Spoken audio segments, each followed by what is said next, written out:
All right, Algebra, today we're going to do, or whenever you're watching this, 10.1. So have your 10.1 notes out and your book open to page 404. Okay, remember a factor is one of several quantities that we multiply to form a product, okay? Way back when, starting in fifth grade, moving on through sixth grade, seventh grade, you learned the idea of factoring and factoring to find the greatest common factor of two numbers. When we factor a number, that means we take it down to its prime factors. When we find the greatest common factor of two numbers, that means that we are finding what is the largest factor that each of those two numbers have in common, okay? So factoring is the process of determining individual factors of a product. Example number 1 is just a review because it's been quite a while since we have found a greatest common factor of something. So just a quick review on finding the GCF, okay? When we find the GCF, sometimes it is the most useful to use factor trees until you can really start just kind of recognizing prime factors of numbers. So I've gone ahead and I have drawn out the factor trees for 108 and 72. What we do is we take our factor trees all the way down until we get to the prime factors. So working through the factors of 108, I just started with 108 is divisible by 2 and 54. 2 is a prime number, so 2 just comes straight down to 2. 54 is not prime, okay? 54 is the product of 6 and 9. 2 comes down again, and I really encourage you to just keep bringing down those prime factors so you don't lose track of them. So here we have our 2 down here. 6 factors into 2 and 3 as its prime factors, and 9 factors into 3 and 3 as its prime factors. You can see down here, all we have left is prime factors. 2 times 2 times 3 times 3 times 3 gives us 108. Working a little bit quicker through 72, 2 and 36, here comes 2. 2 times 18, 2 comes down again, 2 comes down here, 18 goes to 2 and 9, 2 comes down, 2 comes down, 2 comes down. Just going to write in that 2 real quick. 9 factors into 3 and 3. We're down to 2 times 2 times 3 times 3. Now, once you have these prime factors down here for greatest common factor, you go ahead and you find out which prime factors do each of these have in common. And I'm going to switch to a different color. So here I have a 2 and I have a matching 2 over here, okay? I have another 2 over here that has a matching 2 over here. Here I have a 3, find its partner over here. I have another 3 here. I've got a partner here. Now, I still have 1 3 over here, but there's no 3s left under 72. So this 3 doesn't have anyone in common in 72. We also have a 2 left as a prime factor of 72 that does not have any factors in common with 108. So we are going to ignore that one. Now we take our 2 and we see how many pairs of 2s, or how many times did we see a pair of 2? Well, here's one pair of 2s, and here is another pair of 2s. So we take that 2 and we raise it to the second power because there's 2 sets of them, okay? We've also got 2 sets of 3, so it's 3 raised to the second power. 2 times 2 is 36. So the greatest common factor that 108, or the greatest factor that 108 and 72 have in common, their greatest common factor is 36, okay? We can work through the same process if we have variables in our terms, all right? We're starting with 15x and 42x squared y. 15 goes down into 3 and 5. X is just all by itself. It's just x, okay? 42, 6 and 7. 6 prime factors down to 2 and 3, 7 is a prime factor. X squared is the product of x times x, and then we just have y. Now let's go through and let's see what we have in common. Okay, we have a 3, and we have a 3. Okay, we have a 5 under 15. There's no 5s under 42x squared y. Peace out, 5. Okay, we have an x over here, and we've got an x over here, so we have one x in common. Okay, we are done with 15x. There's no factors left, which means this 7 has no one in common, this 2 has no one in common, this x doesn't, and the y doesn't. I'll just cross that out so it doesn't look like I just copied an x. Okay, so what do we have left? We have a 3 right here, and we only have one pair of 3s, so it's just 3 all by itself. We have this pair of x's, so it's just x by itself. So the greatest common factor of 15x and 42x squared y is 3x, okay? So the greatest common factor of a polynomial, those were all monomials, they were just single terms, but we're going to move into polynomials. The greatest common factor of a polynomial is the product of all factors shared by every term of the polynomial. One more definition we need to kind of review is the idea of relatively prime factors. Two numbers are considered relatively prime if their greatest common factor is 1. Okay, so if they don't have anything else in common other than 1, they are what we call relatively prime. Let's look at factoring 8x squared minus 16. So here is our first glimpse at how do we go ahead and factor out common monomials from a polynomial, okay? Because here we have a polynomial with 2 terms, so it's a binomial, all right? So factoring out 8x squared minus 16. First, we're going to factor each one of the terms, okay? 8x squared, 8, 2 and 4, 2, 2, 2. X is just x, or x squared, excuse me, is just x and x, okay? 16, okay? 4 and 4, 2, 2, 2, 2, all right? So here we have a 2, here we have a 2, here we have a 2, here we have a 2, here we have a 2, here we have a 2, okay? So we've got all those 2's in common. We have 3 sets of 2's, okay? 3 sets of 2's, which means our GCF is 2 cubed. These 2 x's, they don't have anyone in common over here, okay? So our greatest common factor between 8x squared and 16 is just 8. Now what we do is we factor out the 8 from each term of the polynomial, okay? So 8x squared minus 16, here's our original polynomial, okay? We, in essence, are kind of thinking about this in a reverse distributive property where we are going to be dividing each one of these terms by our greatest common factor. So we're pulling 8 out of each one of those terms, okay?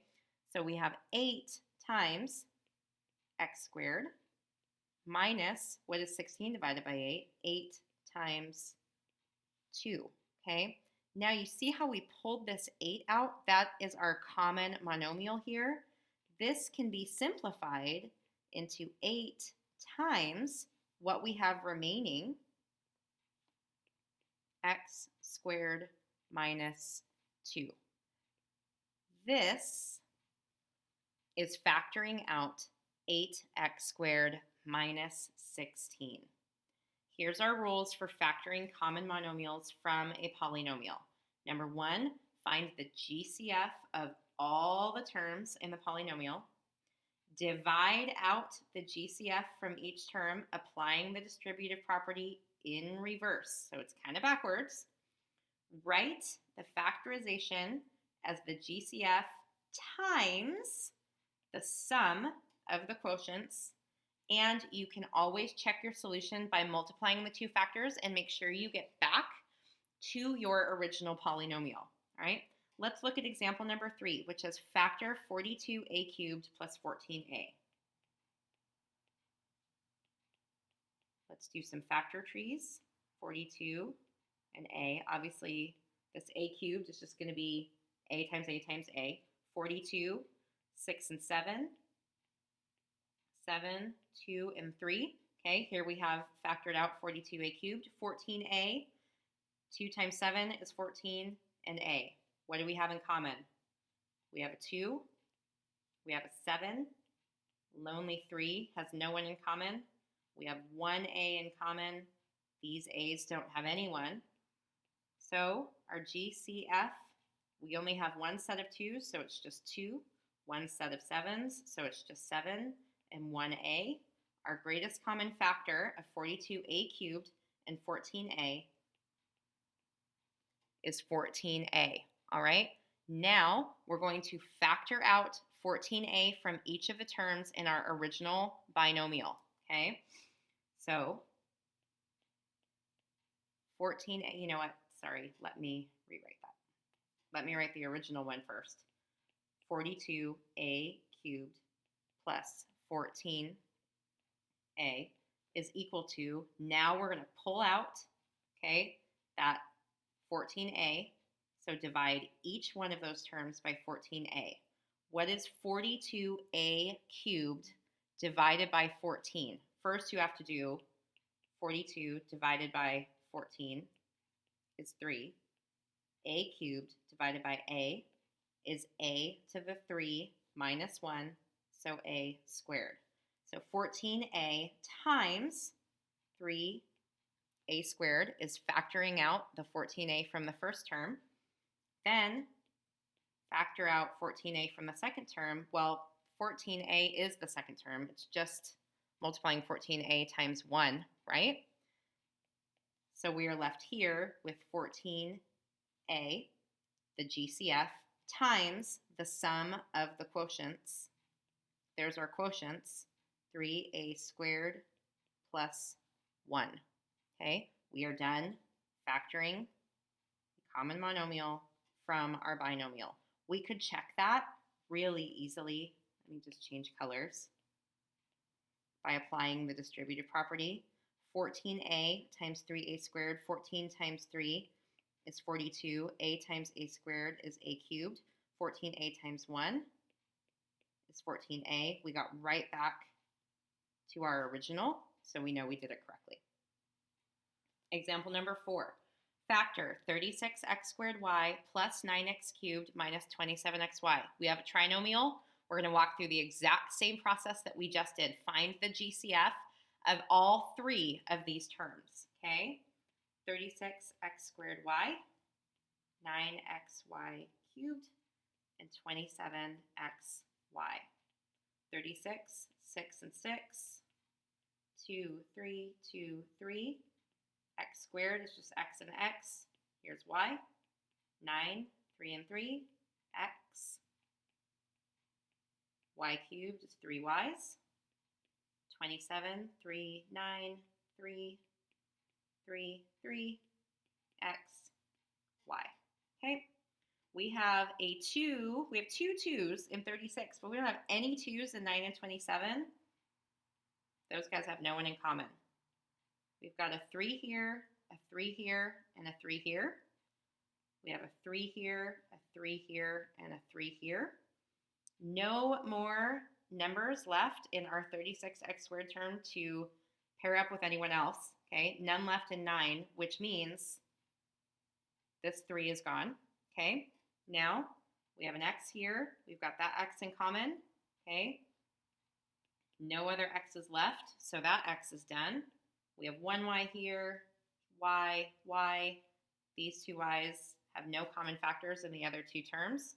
So the GCF here, we've got two sets of 3's, okay? So 3 squared, okay? We've got 3 squared times 1x times 1y. 3 squared is 9xy. Our greatest common factor of 36x squared y, 9xy cubed, and 27xy is 9xy, okay? You will get to the point as you're working through these where you start to recognize some of these greatest common factors without even having to go through this long process of factoring tree or factor trees of all of these. But until you get to being super comfortable with it, just take the time to do your factor trees. I promise you it will pay off, okay? Now what we're going to do is we're going to follow our rules. We did number one, which is finding the GCF of all the terms in the polynomial. Now we're going to divide the GCF out of each term, applying that distributive property in reverse. So here's our original trinomial that we have. Pull out, divide out that 9xy from each term, okay? 36 x squared y divided by 9xy. 36 divided by 9 is 4. X squared divided by x is x. Y divided by y is 1, okay, right? So 1 goes away. We just have 4x, okay? Then we have 9xy cubed divided by 9xy, okay? 9 divided by 9 is 1, okay? X divided by x is 1. Y cubed divided by y is y squared. So now we have this 9xy times y squared, okay? And lastly, we're going to divide 27xy by 9xy. 27 divided by 9 is 3. X divided by x is 1. Y divided by y is 1. So all we're left with is 3. Notice we have a minus, okay? So we have minus 9xy times 3. That is equal to taking our GCF, which is 9xy, times the sum of all these quotients, 4x plus y squared minus 3, okay? Here we have factored out our trinomial of 36x squared y plus 9xy cubed minus 27xy. Check it using the distributive property. 9xy times 4x is 36x squared y. 9 times y squared is 9y squared. Sorry, I forgot to put the x in there. 9xy squared. Okay, 9xy times negative 3 is minus 27xy. We match our original. We're all done. Okay? Example number 5, before I dive into example number 5, sorry. Not all polynomials can be factored using these methods. Sometimes you're going to run into relatively prime, okay?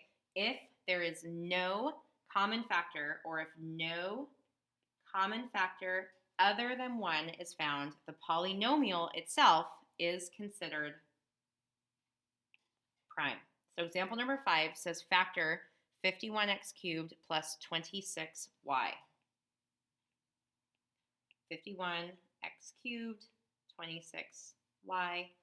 51, the only factors of 51 are 3 and 17. They're both prime. Obviously, we have x times x times x, okay? 26, 2, and 13, y. 3 does not have anyone in common. 17 has no one in common. None of these x's do, which also means none of these do. So these terms are considered relatively prime to one another, which means this polynomial or this binomial is prime. So when we're asked to factor that, we really can't. It's just prime. It won't factor. So it's just 51x cubed plus 26y, and we say this is prime. Okay? Now, sometimes a polynomial can contain a common binomial factor. Take a look at this. We have 3 times xy minus y, 3 times x plus y minus y times x plus y. Notice we have this common binomial factor here. Both of these have x plus y. What you do is you factor out the common binomial. So here's x plus y. When we factor out x plus y, we're left with 3 minus y. So x plus y times 3 minus y. Okay? Look at example number 6. It says factor x times x plus 1 plus 2 times x minus 1. You should recognize right away that we have a common binomial factor between these two, which is x plus 1. Factor out the x plus 1 from each of those terms. Okay, and you just have, obviously, x plus 1. What are you left with when you take away that x plus 1? In the first term, you're left with x. Sorry, I should have written that one down here. In the second term, you're left with 2, right? Okay? And this is why I shouldn't be recording my 6th video in a row at 9:45 at night, because I'm really tired. So x plus 1 was that common binomial factor. When we factor that out of each of those, we're left with x and 2. Okay? X plus 1 times x plus 2 is factoring x times x plus 1 plus 2 times x plus 1. This is your final answer. Those are the most simple ones that we get to do. Okay? This lesson, if you have any questions on it, please use the reply function or the chat function within our class team, and I will get back to you as soon as I possibly can. I will be checking those on the daily for sure. So if you have any questions, use those areas to ask questions of me, and I will get back to you as soon as I can.